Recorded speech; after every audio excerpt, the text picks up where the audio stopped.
Hello, Maria. Welcome.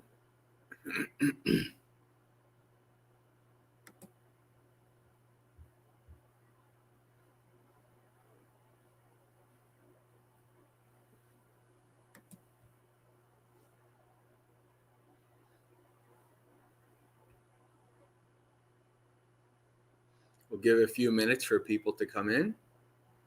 Hello, Margaret, JS.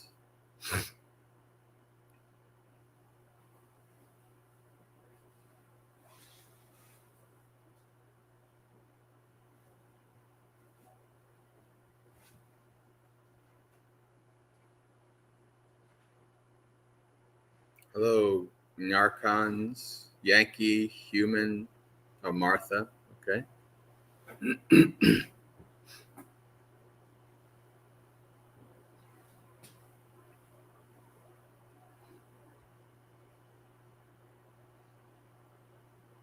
Hello, Matthias. Welcome. Oh, hello, Manel.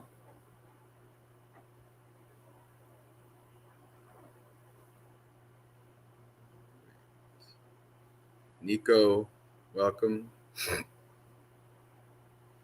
We'll get started in a minute or two.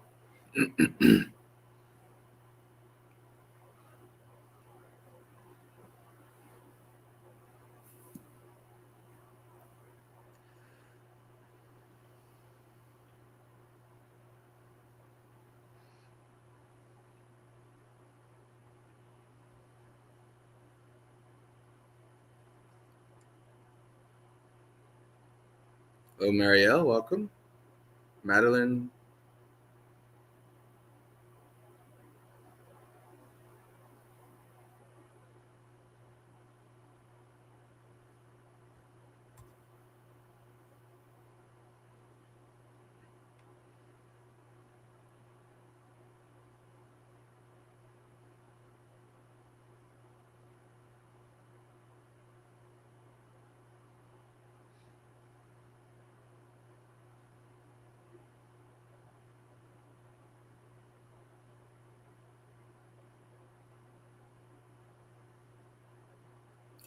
All right.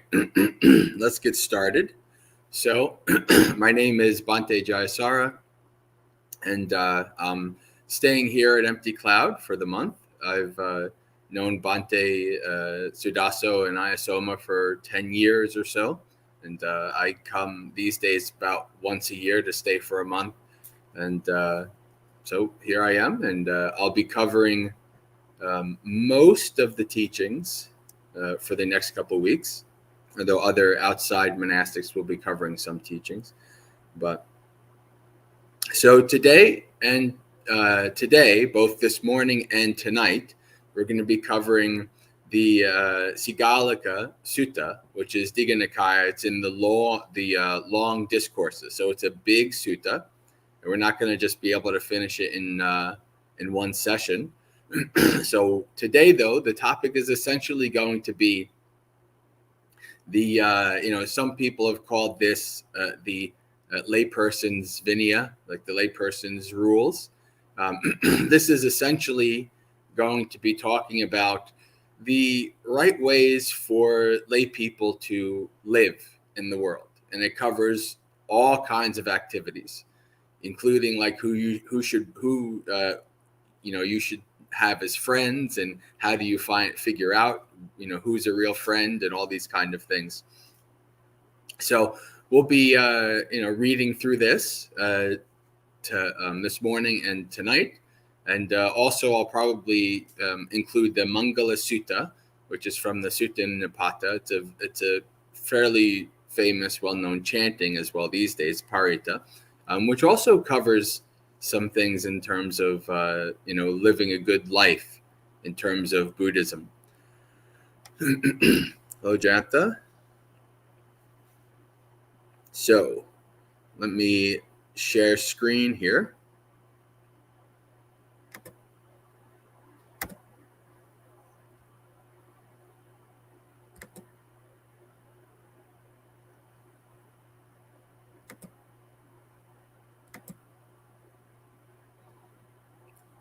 Hello, Kim. Welcome.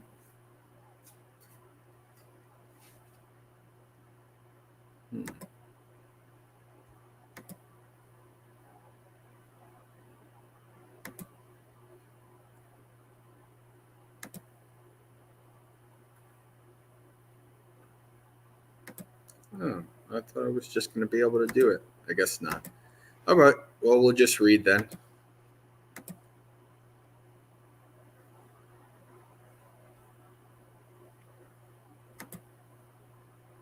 That's the way Bhante Jayasara does it anyway.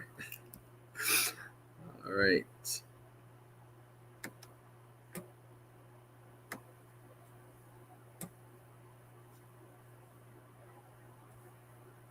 So the link should be in the description for those of you who want to follow along. Advice to Sigālaka, the Singala Sutta. So I have heard. At one time, the Buddha was staying near Rajagaha in the bamboo grove, the squirrels' feeding ground. Now at that time, the householder's son, Sigālaka, rose early, left Rajagaha.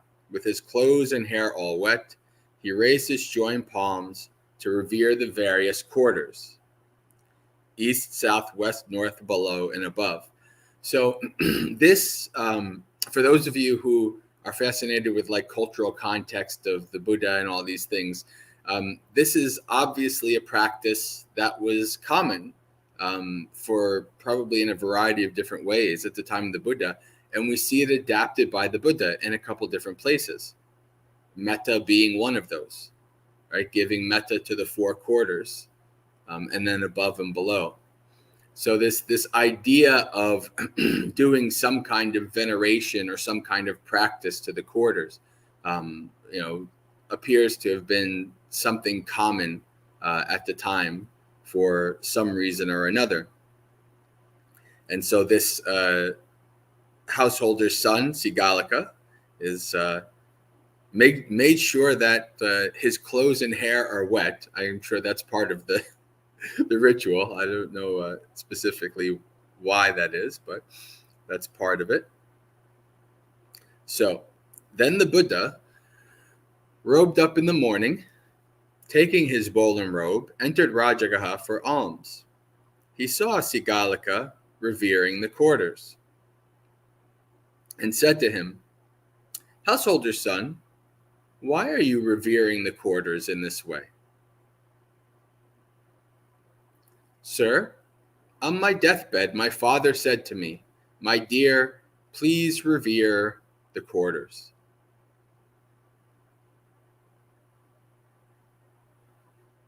Honoring, respecting, and venerating my father's words, I rose early, left Rajagaha, and, with my clothes and hair all wet, raised my joined palms to revere the various quarters, east, south, west, north, below, and above.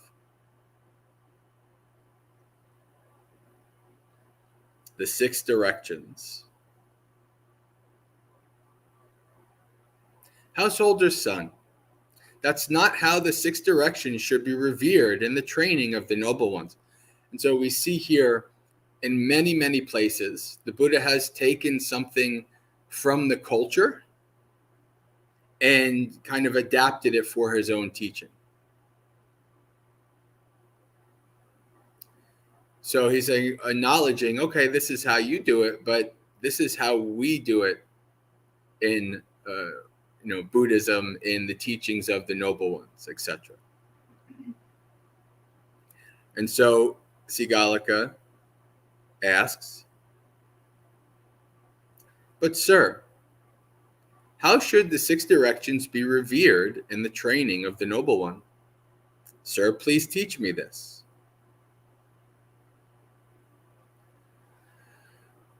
"Well then, householder's son, listen and apply your mind well. I will speak." "Yes, sir," replied Sigālaka.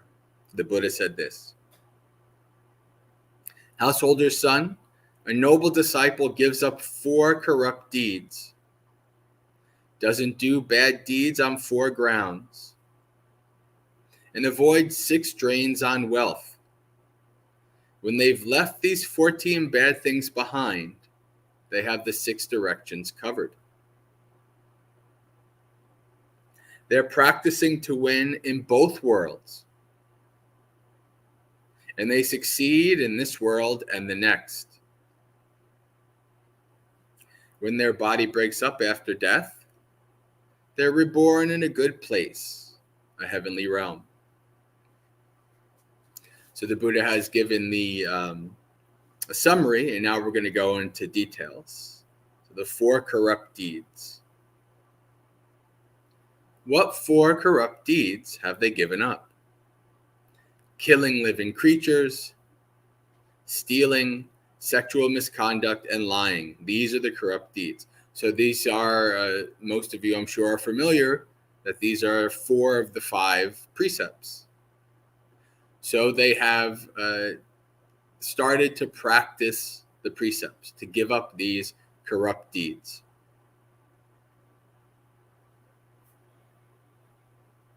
And this is obvious. This makes sense. These are the kind of the very basic level of virtue and morality in the Buddhist teachings. It goes deeper than that. There's more to it than that. But the Buddha is saying, can you at least try to do these things? Can you at least do this? This is the very basis. This is why when somebody, quote unquote, becomes a Buddhist, typically they go for refuge and they choose to then start following the precepts. The very basic basis of Buddhist morality are these precepts.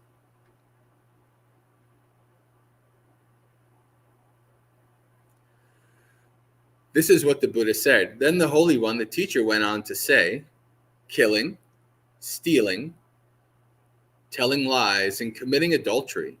Astute people don't praise these things. The Buddha says that the 5 precepts are ancient, unadulterated from the beginning, meaning that wise people would never say anything bad about these things. They would just praise people doing these things. Wise people. There's plenty of unwise people that would probably encourage you not to do these things. But the astute people don't praise these things.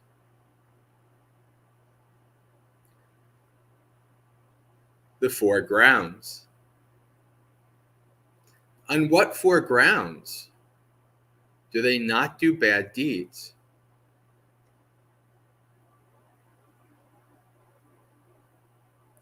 One does bad deeds prejudiced by favoritism, hostility, stupidity, and cowardice.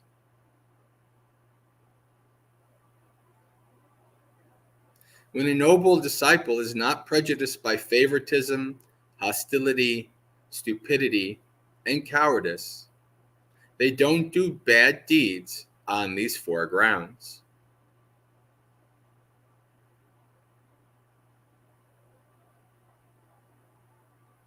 So let's briefly go over these things. Favoritism. So this would be that, we're talking about the 4 grounds, the 4 reasons why they would do these things. Favoritism as in, I'm doing this for me, I'm doing this for somebody that I am close to, etc. Right? And as opposed to somebody I don't like, I'm usually doing the things against people I don't like for the people I do like. So it's a kind of choosing in terms of your actions. Hostility, the people I don't like, the people I don't care about, right? The people I am hostile towards. Stupidity, there's due to a lack of wisdom, lack of intelligence, you do these things and you've never thought about not doing them. This is just something that you can do it, so you do it. We see this often in people who engage in like hedonistic lifestyles. There's really no kind of inner investigation or questioning. It's just, I can do it. I'll do it. I'm sure it'll bring me some kind of happiness. And cowardice. right? Not having the courage and the bravery to live by virtuous principles. Anybody, your friends or whoever says, come on, let's do this. And because you're afraid to stand up, you do it. So then the Holy One, the teacher, went on to say, if you act against the teaching out of favoritism, hostility, cowardice, or stupidity, your fame shrinks like the moon in the waning fortnight. If you don't act against the teaching out of favoritism, hostility, cowardice, and stupidity, your fame swells like the moon in the waxing fortnight.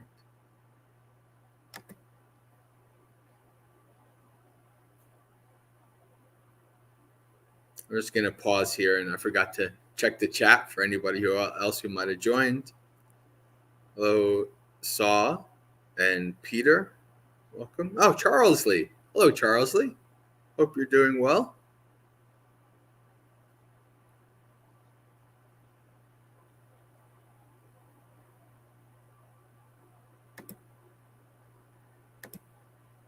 All right.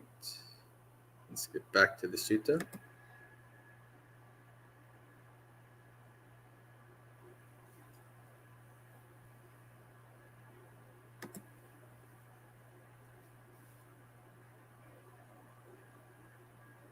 Six drains on wealth. What six drains on wealth do they avoid? Habitually engaging in the following things is a drain on wealth: drinking alcohol, roaming the streets at night, frequenting festivals, gambling, bad friends, and laziness. See, this is such wonderful practical advice that the Buddha gives. Normally, people think that the Buddha, the words of the Buddha are about transcending suffering and all these kind of, very high things, and they are. But this is also about transcending suffering, right? Having bad friends is suffering. Having a gambling problem is suffering. Right? The Buddha does not demonize wealth. The Buddha understands that wealth is something that people strive to achieve. What he does do is talk about how one should achieve that wealth, with their own efforts skillfully, not through unskillful evil means, and how one should use that wealth in skillful ways. And so the Buddha here is even concerned about your drains, the drains that on your wealth. Bad friends. The Buddha is very clear that you should not engage, you should not allow foolish people to be in your life. Only bad, negative things can come from allowing bad, foolish people to be in your life. Now, sometimes those bad, foolish people are, family or coworkers. You can't really escape them. You don't have any choice. And then that's when we have to set boundaries and be skillful. But there's this bad friend, this is going to show up multiple times in the suttas. This is how important this is. The Buddha says literally, it's better to be alone, like an elephant in the woods, or like a king that has left their kingdom, than to have bad friends. And this is only one aspect. They drain your wealth. They're always asking you for money, or they're convincing you to use your money in stupid ways. Frequenting festivals, being lazy. There's a person, instead of working hard, instead of diligently dedicating yourself towards supporting your family, Instead, you're gambling and drinking alcohol and roaming the streets, especially at night, right? Only through most of history, only ne'er-do-wells roam the streets at night. This is one of the reasons why Buddhist monks were, in the early days of the Buddhist times, we used to be able to go to the village at night to get food. But because the monks were being mistaken for burglars or getting harmed at night, the Buddha says, okay, no more going to the village at night. So roaming the streets, etc. These are all very, very good pieces of advice to keep your, not only your wealth, but your virtue. Very important. 6 drawbacks of drinking.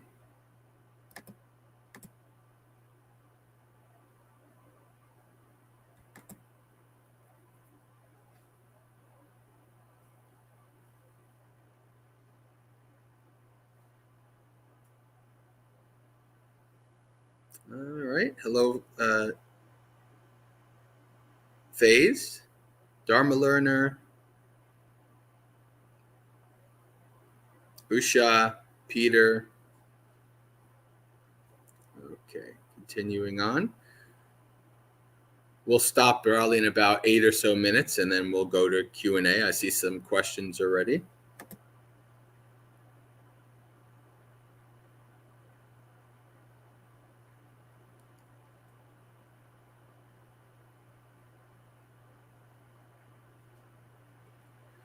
Six drawbacks of drinking. There are these 6 drawbacks of habitually drinking alcohol.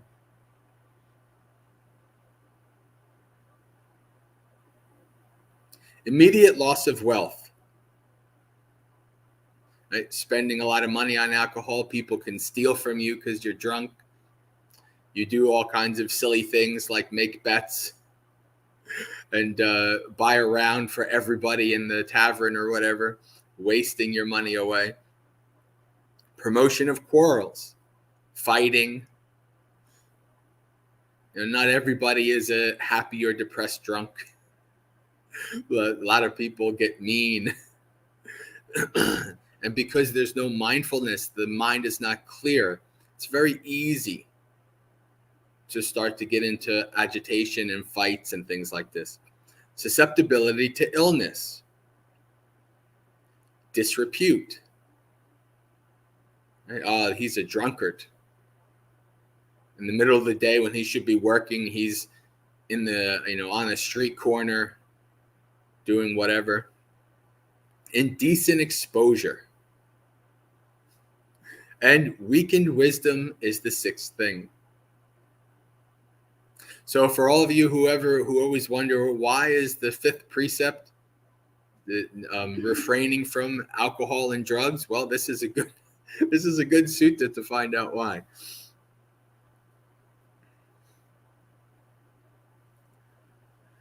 Six drawbacks of roaming the streets at night. There are these 6 drawbacks of roaming the streets at night. Yourself, your partners and children, and your property are all left unguarded. You're suspected of bad deeds. Untrue rumors are spread about you. I remember what I was talking about.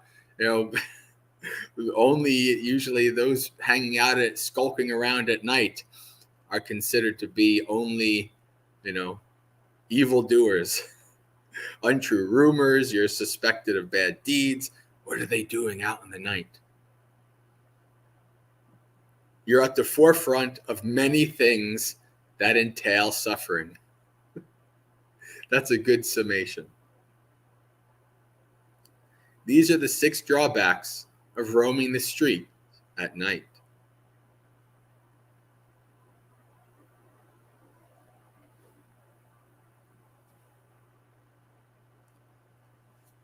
Six drawbacks of festivals. There are these 6 drawbacks of frequenting festivals.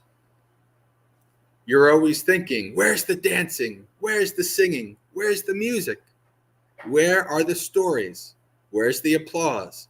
Where are the kettle drums?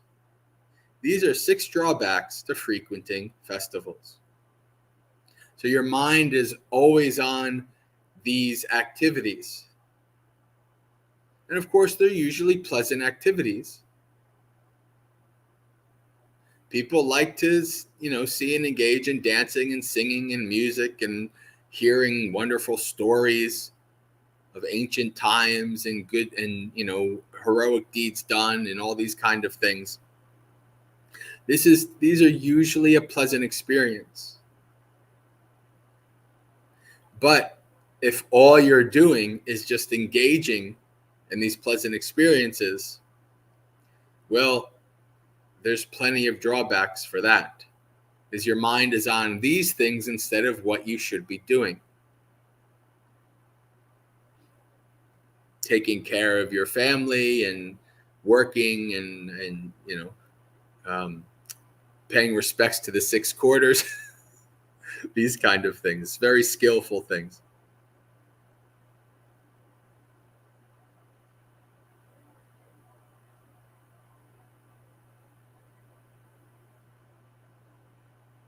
All right. 6 drawbacks of gambling. There are these 6 drawbacks of habitually gambling. Victory breeds enmity. So you're gambling, you're playing a game usually against somebody else. So when you win, the other people are not going to like it. Especially if you start winning a lot, they're going to start suspecting you of some kind of cheating. The loser mourns their money. Right? So this is also, if you're winning, the people do not like that they lost money. And nor will you. Losing money. There is an immediate loss of wealth. A gambler's word carries no weight in the public assembly. Why is that? Well, this is similar to if you've ever been around people who are like alcoholics, drug users, these kind of things. When you're addicted to something and you try to get help from other people to get the next hit, to be able to get more money to do the next gamble, et cetera, you make all kinds of grand promises, and those promises never, ever are fulfilled. So your word means nothing. Oh, yeah, you said that 10 times before. I'm not going to trust you again. Friends and colleagues treat them with contempt. Again, I just kind of explained why they would want to do that. And no one wants to marry a gambler, for they think this individual is a gambler. They're not able to support a partner. These are the 6 drawbacks of habitually gambling.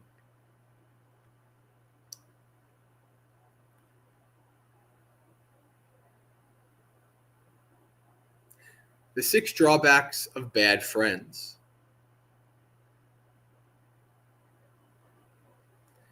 These are the 6 drawbacks of bad friends.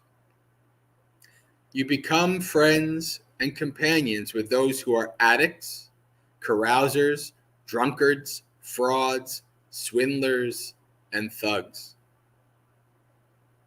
These are the 6 drawbacks of bad friends. You notice that Buddha doesn't even have to explain further. Most people can understand what it must be like, why it's a drawback to be friends with such people. Even if they are such a person, they still might understand in dealing with other people that these are not trustworthy people. These are not people that you can depend on. These are not people that have the ability to have your best interest at heart. They'll only drag you down. So it's best not to have these bad friends.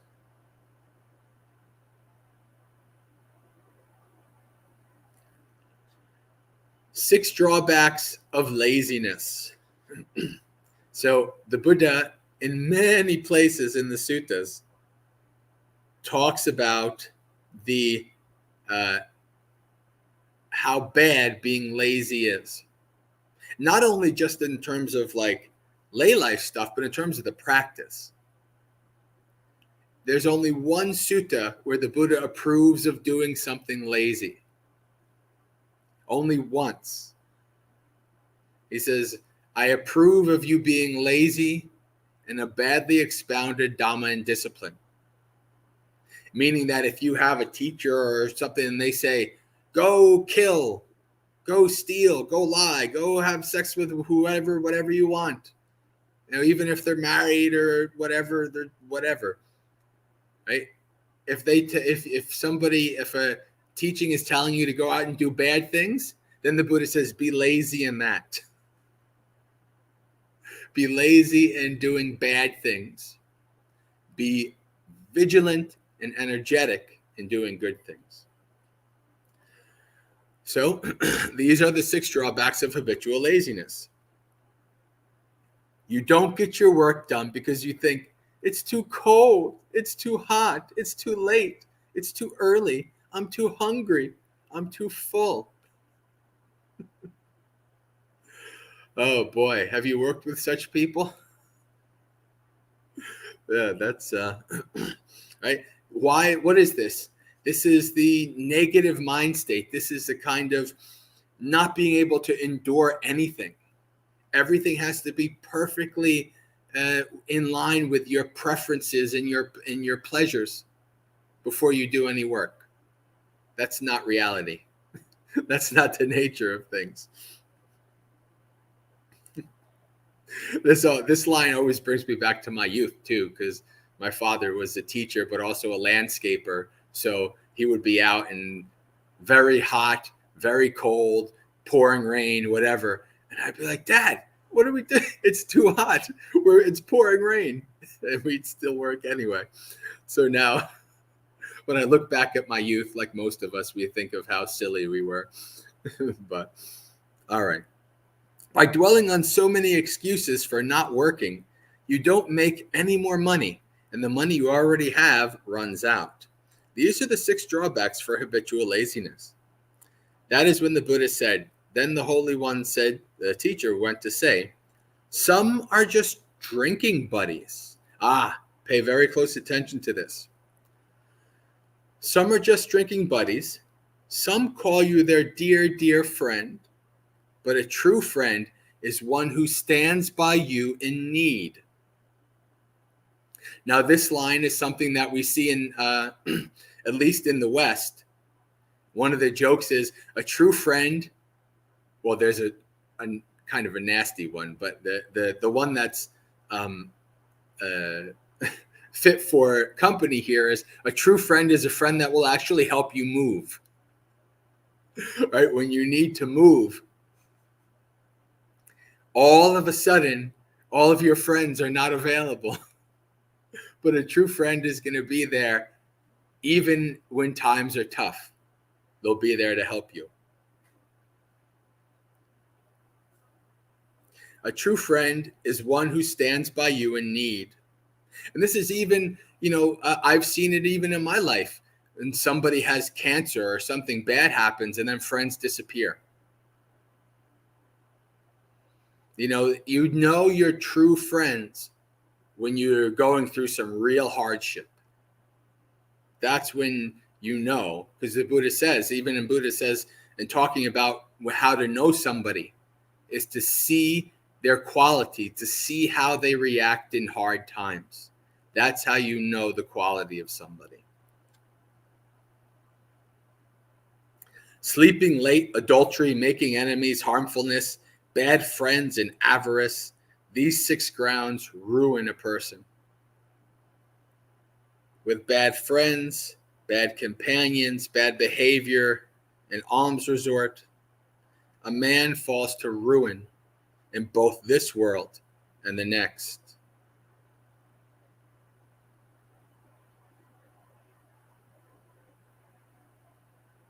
I'm going to finish off these lines and then we'll stop for Q&A.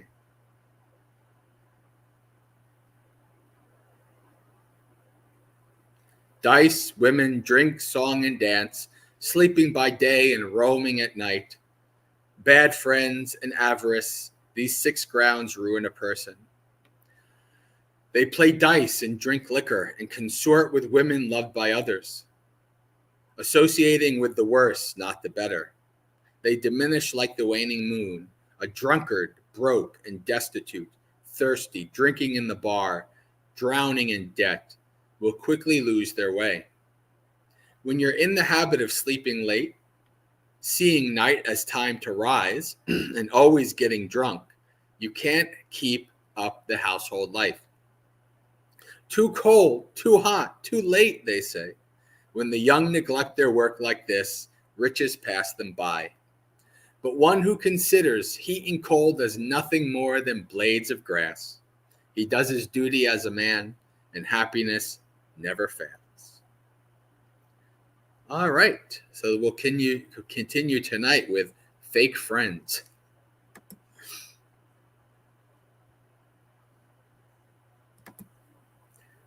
So now we have some time, about 20 minutes or so, for questions, Q&A. So if you have any questions about this, feel free to put them in the chat. Hello, Sud, Kit, Sheila, Michael, Luisa, Tanjan.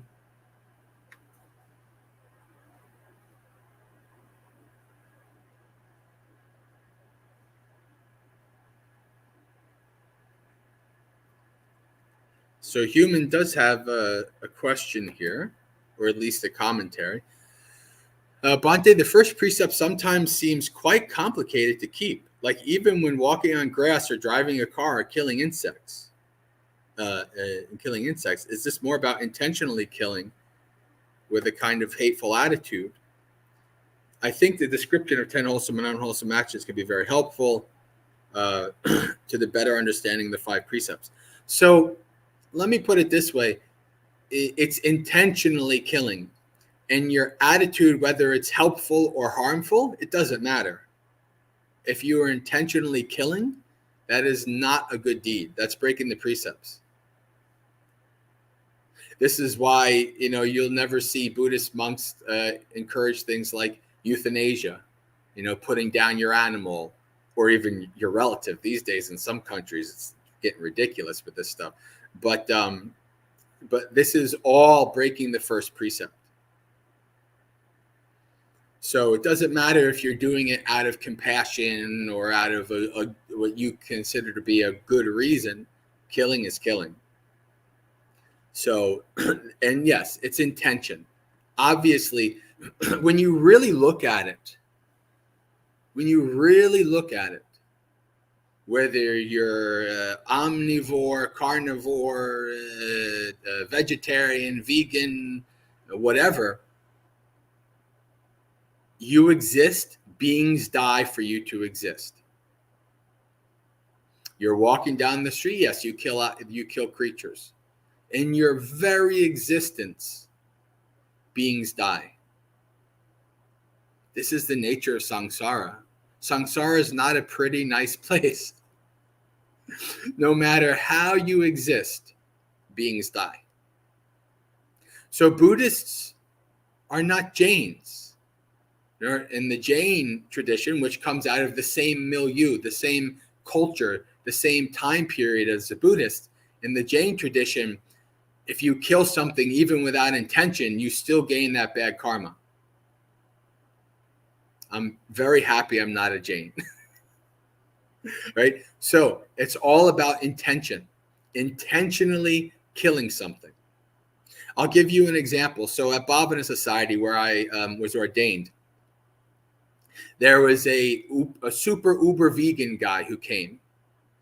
He was a nice guy. He had his ideals and stuff. And thankfully he wasn't too pushy, but he was very super uber vegan. And he would do things like he would spend half his day bringing little bugs outside of the monastery because he thought if they're inside, they're going to die. And then, because at Bhavana Society, at least while I was there, it's been like 5 years, but while I was there, most of the buildings are heated by wood. So you're always feeding wood into this big wood boiler. And it's heavy, hard work. And it's something that I mostly did for most of myself for many years. But when people were there, sometimes I'd ask for help. Okay, we got to move this huge wood. And he would refuse to put wood in the fire because there might be a bug in the piece of wood.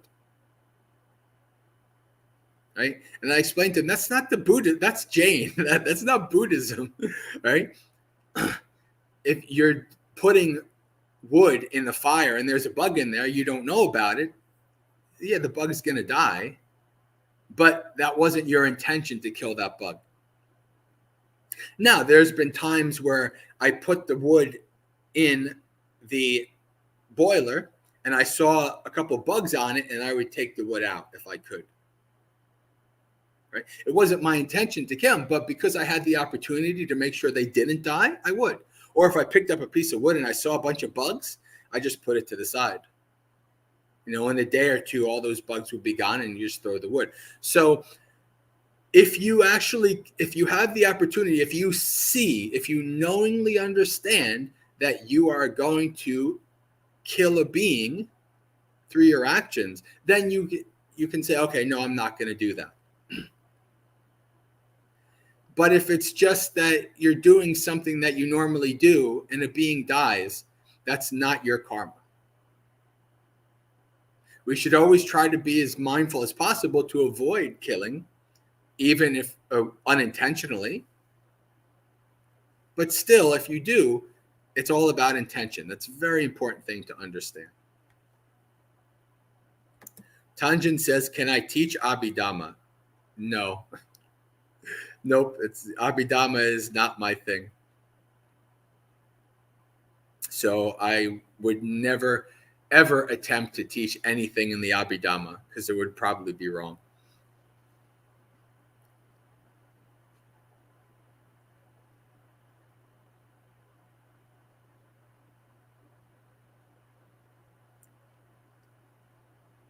Hello, Amit.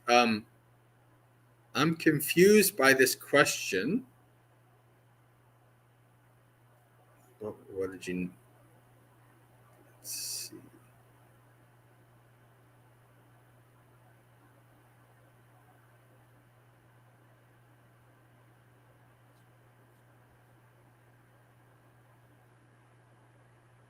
Martha's the name. All right. Yeah, I'm confused by your question, Martha, about the juicy story and staying with friends. Maybe if you could clarify that with me.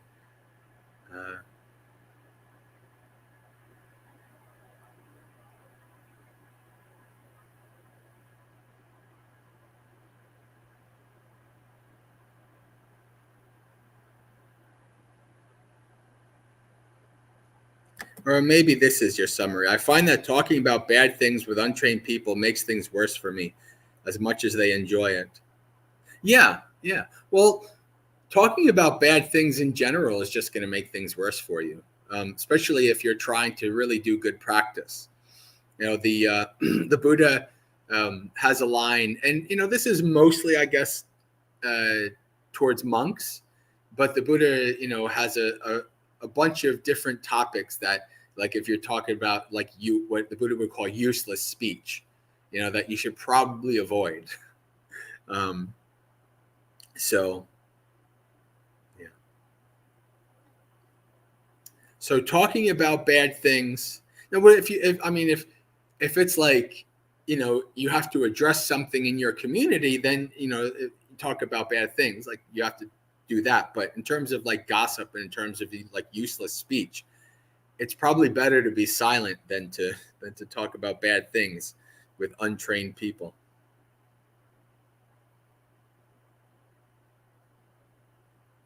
Okay, Amit has a question here. Bhante, can you elaborate on sleeping late and doing your duty like a man and collecting wealth? Isn't that greed for wealth and land, etc.? So, throughout history,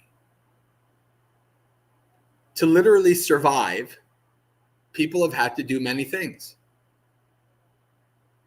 like hunt and gather, Like that's most of human history. That's what we were. We were hunter-gatherers, right? We had to work to stay alive, so that our family members can be alive and healthy, and produce new offspring to continue on with the species. This is what animals do, and we're just more advanced animals. Right? In the modern age, well, instead of going out to hunt the gazelle or whatever, we have to go to the fields. At the time of the Buddha, mostly it was going to the fields, do some farming or whatever. Or now we have to go to our office. Right? The idea, the concept of supporting your family and keeping them healthy and alive and growing and all of that stuff and happy, this is not new. This is very ancient. Tens or hundreds of thousands of years before even the Buddha. This is how humans exist. So it makes sense that, and especially listen, you're in a survival situation, there's no such thing as sleeping late. Nature and existence is not going to let you do that. Right? Only if you're in a bit of a more comfortable situation are you allowed to be able to do things like sleep late. Because, saber-toothed tiger didn't come into your camp or something like this, right? So this is natural that we have to work to support ourselves. We have to work to support our family members. This is the nature of reality. In ancient days, it was hunting and gathering. In modern days, it's, exchanging your labor and time for made up paper money that you use to buy things. It's the same thing. It's just in a more advanced way. So this is the nature of reality. This is what you do, right? And if you don't have things like, well, this is your duty, this is what you should be doing, then nobody does it. Society falls apart. Now, some people who are very negative on humans would probably like that, that if we all died or whatever. But this is not, there's quite a difference between doing what you need to do and the desire of, maybe working more to gain more money to have your family to have a nicer life, and greed for more and more and more and more, right? There's a clear divide there. So for instance, like if you make enough that your family's well supported, no wanting for anything, and you get a good amount of what you even want or whatever, and you have everything you need and even maybe some stuff that you want, but you want to keep doing more and more and more, so you work more, and then you have less time with your family, less time with your children because you're working so much. Then you've probably gone over too much. You've gone over that kind of that line of, now I'm working for more and more and more and more, as opposed to for my family, right? Because I'm not there for my family. I'm supporting, these kind of things. Now, some people who are poor, they have to work, tons of hours and then also not be there for their family. That's, unfortunately, that's an unfortunate aspect of life. But there's a clear, well, maybe not, sometimes it can be fuzzy, but you can know for yourself, if you're a practitioner, am I doing this? Am I going too far? Is this for greed and etc., or is it for the betterment of my family?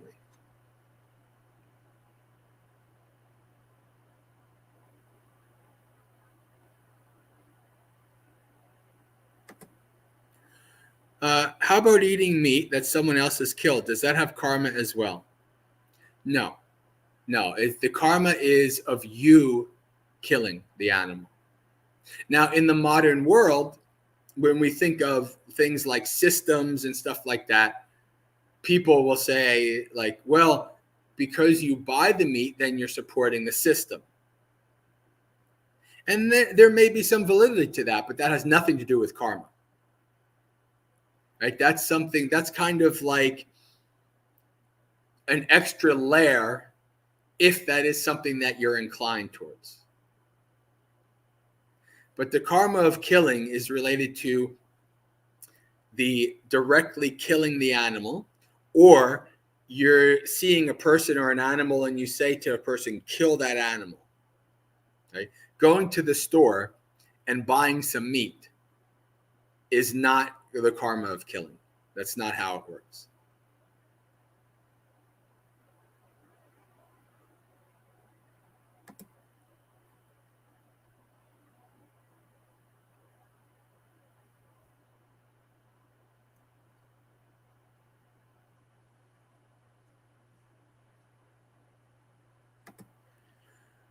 Matthias says the 4 corrupt deeds excludes alcohol. Are the 5 precepts compiled during the history one by one, or did the Buddha from the beginning present the 5 as a whole? So in the suttas, there's a variety of different ways these are presented.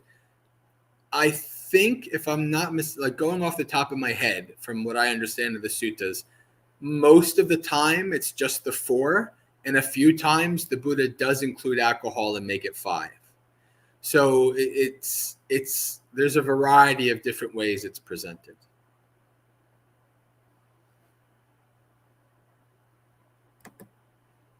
Randall says, if I spray ants and roaches, then it's not good. Technically, it's killing. Now, I mean, is it the same level as killing a human being? No. But it is technically killing. This is why I say that there's samsara is not pleasant. Samsara is a state where you will be forced to make a choice between a bad idea and a worse idea. If you have a family, right, you have the karma of having a family, and the house has lice or I'm trying to think of the other word, the hoppy ones that animals bring in. Oh, bed bugs, and there's another one, ants, roaches, whatever. So ants and roaches are a bit more manageable than things like lice and bed bugs. That's a bit tougher. There are ways that you can try to non lethally take care of some creatures. But the idea is that in the samsaric cycle, you will be forced to make decisions where none of it is good. Okay? And you should acknowledge that. Like, if you are killing bugs for your family, you should acknowledge you're still killing, right? It's not that it's very easy to like take a justification and then think that you're off scot-free. You're not. But nobody gets out of this life clean. Only if you become an arahant, then you get out of this life clean. But everybody is going to have done bad karma in this life. That's just the nature of it. The idea is to minimize your bad karma and maximize your good karma. Minimize the bad things you do, maximize the good things you do. That's important.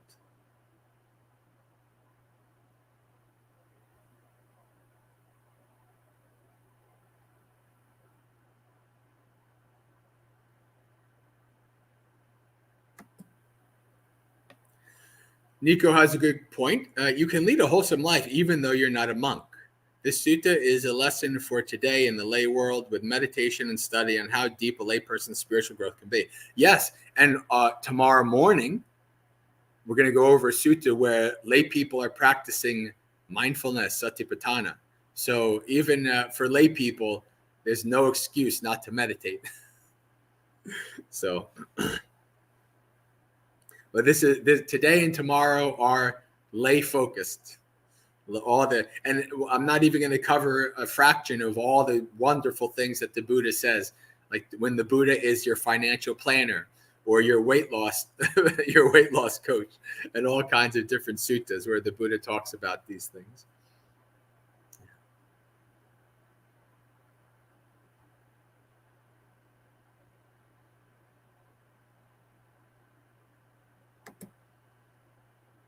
Sud says, Dear Bhante, seems like Buddha didn't recommend any formal meditation practice here in the sutta.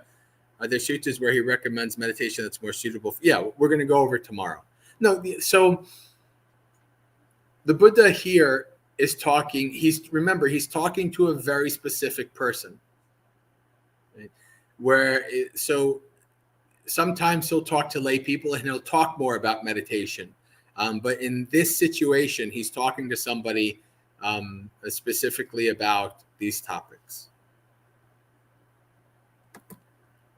Question, what are your feelings on non-alcoholic beer? Well, I hate all beer. It all tastes really nasty to me. I've never liked beer. But it's non-alcoholic, so it's non-alcoholic. It technically doesn't break the fifth precept. If you like the taste or whatever, then it's just liquid. Yeah. And there it is. Martha got it. Fleas. Fleas is what I was trying to remember. Probably the experience of the bouncing things. I remember years and years ago when I was married and my wife's cat got out for a couple of days and came back and brought in the fleas, and just see things bouncing on the carpet, bouncing on my legs. And I'm like, oh boy. This was many years before I was a Buddhist, and I bombed the heck out of the house, got rid of those fleas. So yes, I have these experiences. Also, when I worked for Child Protective Services, working with families with children that have lice in their hair and all this. So I'm very familiar with these very hard decisions if you're a Buddhist. Yeah.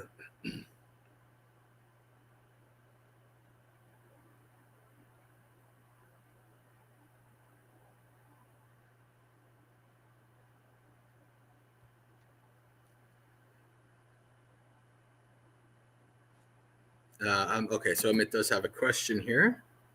And this will be the last one because we're coming up on 9 a.m. here on the East Coast of America. Thank you for your explanation. Duty is important.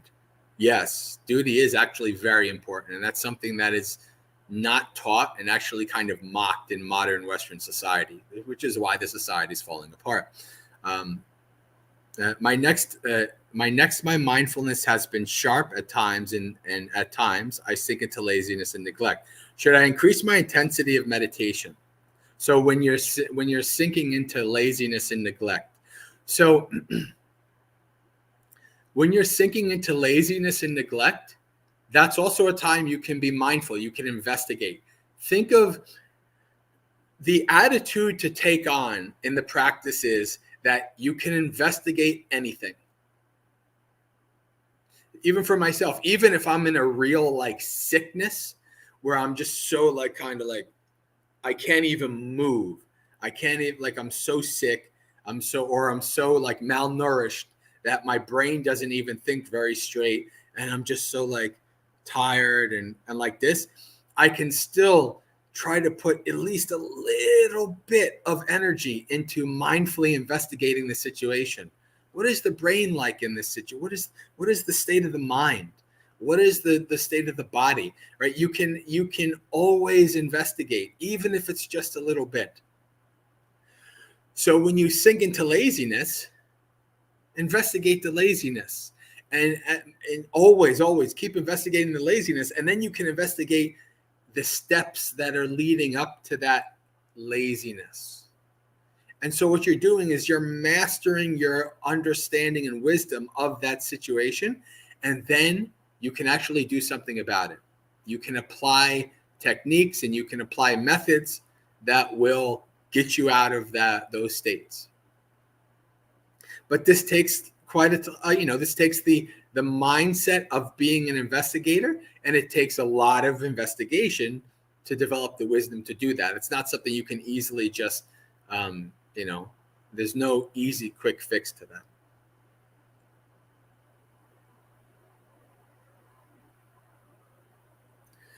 All right, friends. So that will be it for this morning. We'll be back again tonight at 7:30 Eastern Time, GMT -5, 7:30 New York time, to continue with this sutta and to finish out with Mahamangala Sutta. So, friends, Sukhi Hotu, may you be happy and at ease, practice well and be well, and hopefully I'll see you tonight. Have a good rest of the day.